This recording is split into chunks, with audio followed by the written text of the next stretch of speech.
कैसे हैं आप सब। आज का वीडियो उन लोगों के लिए है जो भीड़-भाड़ से दूर कुछ सुकून की तलाश में और कुछ देखने की चाह रखते हैं, क्योंकि आज हम आपको लेकर चलने वाले हैं भारत के एक ऐसे राज्य में जहां पहाड़ हैं, समुद्र है, जंगल और पुरातन मंदिर हैं और एक शांति जो शब्दों में नहीं सिर्फ अनुभव में महसूस होती है।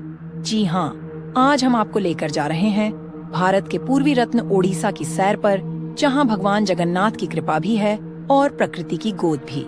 तो चलिए शुरू करते हैं ओसा की यात्रा और जानते हैं टॉप 10 घूमने की जगहों के बारे में।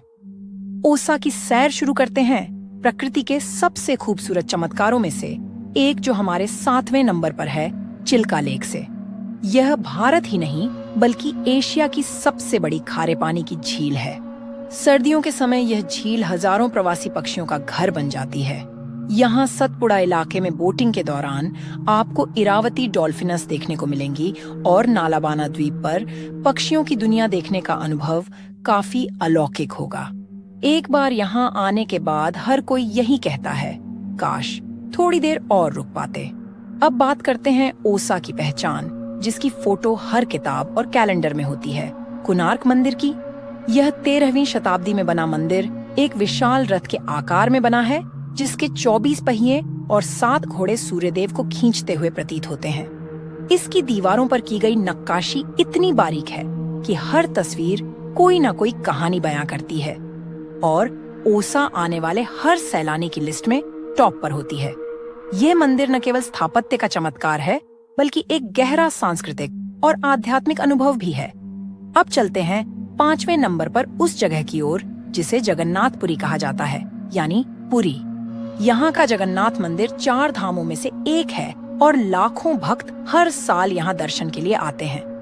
पूरी रथ यात्रा तो विश्व विख्यात है, जहाँ 3 विशाल रथों पर भगवान जगन्नाथ, बलभद्र और सुभद्रा विराजते हैं और पूरा शहर भगवान की सेवा में लग जाता है।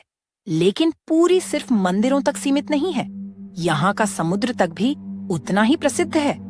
शाम के समय समुद्र के किनारे बैठकर मंदिर की घंटियों की गूंज सुनना बस वही असली शांति होती है।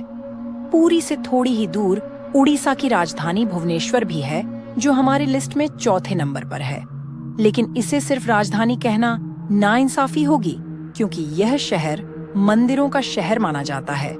यहाँ आपको 7वीं और 13वीं शताब्दी तक के 700 से ज्यादा मंदिर देखने को मिलेंगे। तीसरे नंबर पर हमारी इस लिस्ट में शामिल है रत्नागिरी, जिसे बौद्ध धर्म का गुप्त खजाना भी माना जाता है।